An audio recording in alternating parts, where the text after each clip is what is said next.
Okay, but in all seriousness, I love getting to see what stocks Warren Buffett is buying and selling. You're going to want to stick around until the end of this list because there's definitely some shockers here. Let's get right into it. So, the first new stock Buffett added to the portfolio is Capital One Financial, ticker symbol COF. Buffett bought nearly 10 million shares of this company, making the size of his stake nearly $1 billion. And Berkshire now owns roughly 3% of the entire company and just made itself one of the largest shareholders. The company did $34.3 billion in revenue in 2022 and has a PE ratio of 6.8 times. Capital One is one of the most recognizable issuers of Visa and MasterCard credit cards in the U.S.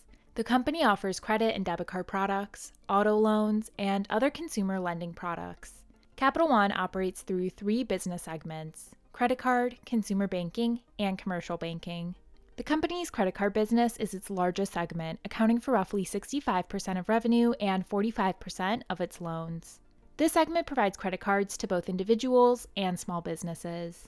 The consumer banking segment accounts for approximately 25% of revenue, and this segment is one that's most like a traditional bank, taking in deposits from customers and then making loans to people and businesses. Here, Capital One is a big player in U.S. auto lending, providing loans for people to buy vehicles. And the third segment is commercial banking. This segment offers various banking services to larger businesses and commercial real estate. This segment generates about 10% of Capital One's revenue. While Capital One is involved in more traditional banking services, its core business is still what it is best known for: credit cards, an area Buffett is extremely familiar with. You see, Berkshire owns around 20% of the credit card company American Express, and they've had this position since 1991.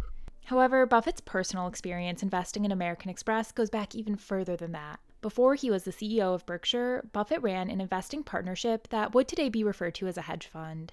His fund bought a 5% stake in American Express all the way back in 1963, which means that Buffett has been an investor in the credit card industry for a whopping 60 years.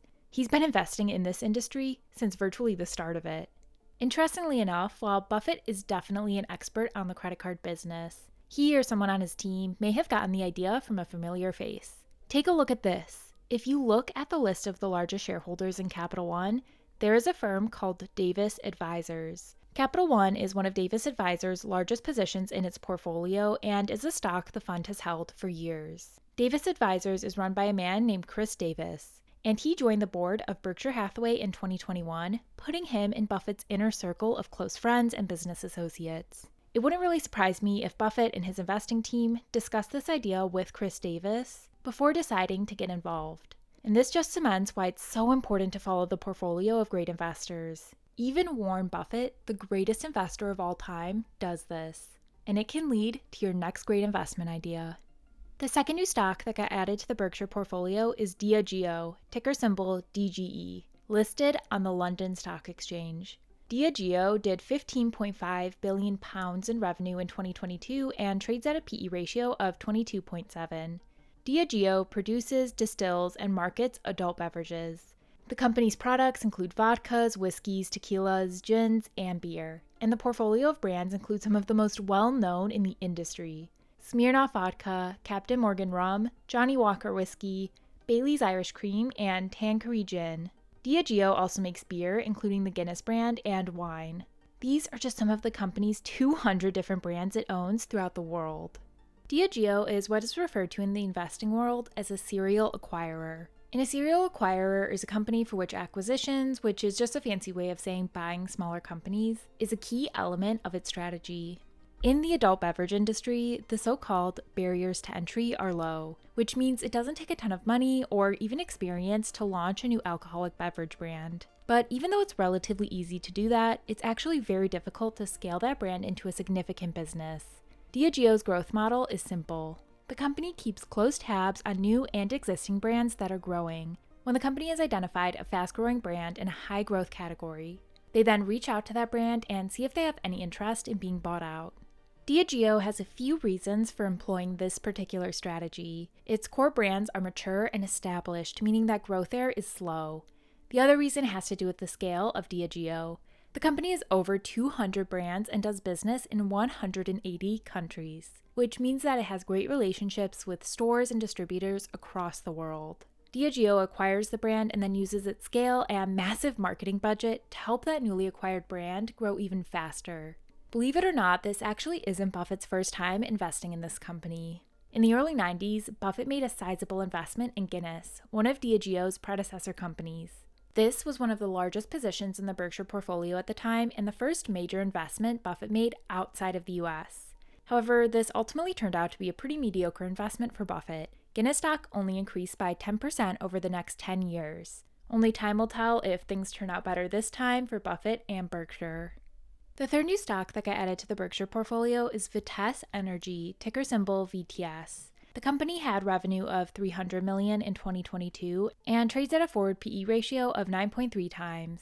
According to the company's website, Vitesse Energy is an independent energy company engaged in the acquisition, development, and production of non-operated oil and natural gas properties in the U.S. Put in even more simple terms, the company is a passive investor in oil wells. Vitesse partners with companies that operate the well and then put up the money to acquire the well. Then they get a financial return in exchange for putting up that money. When described in those terms, the business model sounds pretty simple.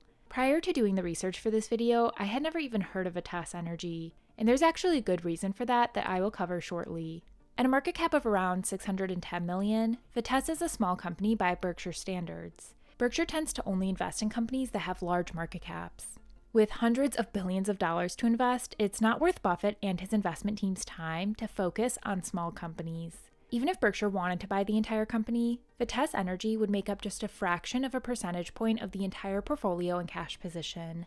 However, Berkshire got Vitesse stock without ever buying it. Let me explain.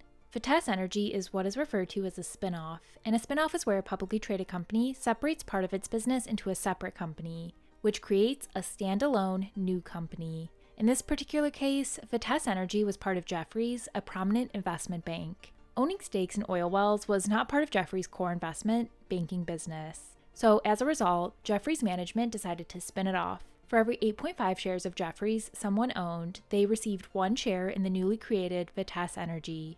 As a sizable shareholder in Jefferies, Berkshire thus also became a sizable shareholder in Vitesse. Spin-offs are surprisingly common with publicly traded companies. It provides a company a tax-efficient way to get rid of a business they no longer wish to have.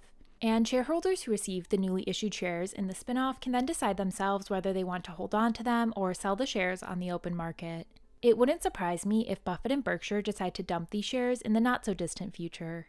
In addition to these 3 new stocks that got added to the Berkshire portfolio, Buffett also added to 7 of his existing positions. If you're enjoying this video, I think you would really like a value investing course I'm currently in the process of putting together. I want to make this course as valuable as possible for people, so it would mean a ton to me if you would take just 90 seconds to fill out a quick survey in the description and pin comment. And as a thank you, I will send you a free downloadable PDF of Warren Buffett's investment checklist. You can use this as a reference in your own investing. We are at roughly 600 submissions and have the goal of getting to 1,000 before launch. Now back to the video.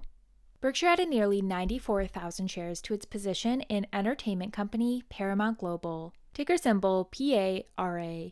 Paramount did $30 billion in revenue in 2022, and the stock currently trades at a PE ratio of 8.5 times. Paramount Global is one of the world's largest media companies. The company produces and distributes entertainment content through studios, networks, streaming services, live events, and merchandise. Berkshire is the largest shareholder in this company, owning a staggering 15.3% of the entire business. Buffett also added 89,000 shares to a stake in the financial services company Citigroup, ticker symbol C. Citigroup did $75 billion in revenue in 2022 and currently trades at a PE ratio of 6 times. Citigroup is a diversified financial services company offering a broad range of various financial services to consumers, small businesses, and corporations. It is best known for its investment banking business. However, Citigroup also offers retail brokerage, corporate banking, and cash management products and services. Berkshire now owns nearly 3% of the company, making it the largest non-index fund shareholder. 4,000 additional shares were also purchased in Markel, ticker symbol MKL. Markel did $11.7 billion in revenue in 2022 and currently trades at a PE ratio of 19 times. Markel is frequently referred to as a mini Berkshire Hathaway, and its core business is insurance. In the insurance industry, customers pay money for policies before any claims would have to be paid out by the issuer. The money that's sitting at the insurance company waiting to be paid out is what is referred to as float. Insurance companies can then go out and invest that float and keep the profits on those investments for themselves. Markel invests that float in a combination of stocks and entire businesses. If that at all sounds familiar, that's exactly what Buffett does at Berkshire. The only difference is Berkshire Hathaway's market cap is $725 billion, while Markel's is $18 billion. Berkshire now owns 3.5% of the company. Next up on the list is Bank of America, ticker symbol BAC. Buffett added over 22.7 million shares in the bank. Bank of America did $95 billion in revenue in 2022 and currently trades at a PE ratio of 8.2 times.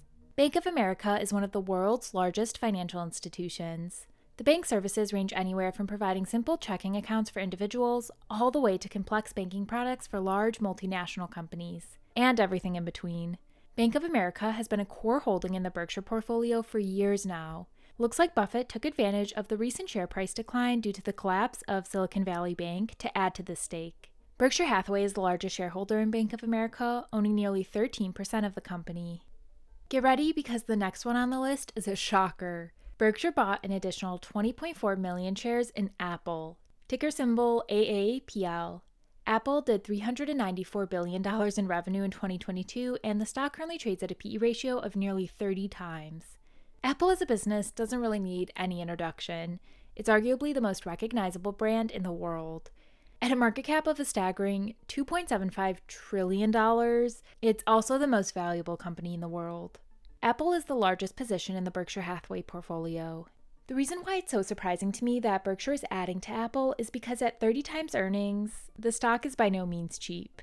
For reference, when Berkshire first started buying Apple stock in early 2016, the stock was trading at a PE ratio of closer to 11 times. Apple's valuation has increased so much that even some loyal Buffett and Berkshire followers are calling Berkshire to cut its stake in the company.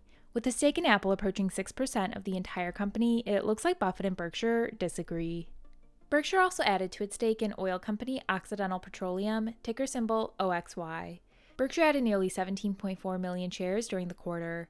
Occidental had revenue of nearly $37 billion in 2022, and the stock trades at a PE ratio of 6.8 times. Occidental is in the oil and gas industry. The company explores for, develops, produces, and markets crude oil and natural gas. The company has 3 segments: oil and gas, chemical, and midstream and marketing. The oil and gas business accounts for nearly 3/4 of the business and is the main driver of the company's performance. Berkshire owns nearly 25% of the company and has warrants to acquire even more. It was rumored at one point that Buffett was going to acquire Occidental entirely, but he's put those rumors to rest at the 2023 annual meeting. Buffett said that even though he continues to grow the stake in the company, he has no intention of buying it. The final stock that Buffett was buying is computer hardware company HP, ticker symbol HPQ. Buffett added nearly 16.5 million shares of the company, and the company had $63 billion in revenue in 2022. The stock currently trades at a PE ratio of 8.4 times. HP provides computing, imaging, and printing systems for businesses and home. Berkshire first started acquiring shares in the company in early 2022. Since then, the stock has been under pressure, at one time falling roughly 40% from its put. It looks like Buffett and the team is using the weakness in the shares to increase their position even further. Berkshire is the largest shareholder in the company with a stake worth 12.3% of the entire business. It wasn't all just sunshine and rainbows at Berkshire in the first quarter of 2023. In addition to buying these 10 stocks we just discussed, Buffett also sold shares in 12 different companies, completely exiting out of 4 of them entirely. Buffett sold down Berkshire's position in Amazon, Aon, Ally Financial, Activision Blizzard, Celanese, Chevron, McKesson, and General Motors. The 4 names that exited the portfolio completely were Bank of New York Mellon, RH, Taiwan Semiconductor, and US Bancorp.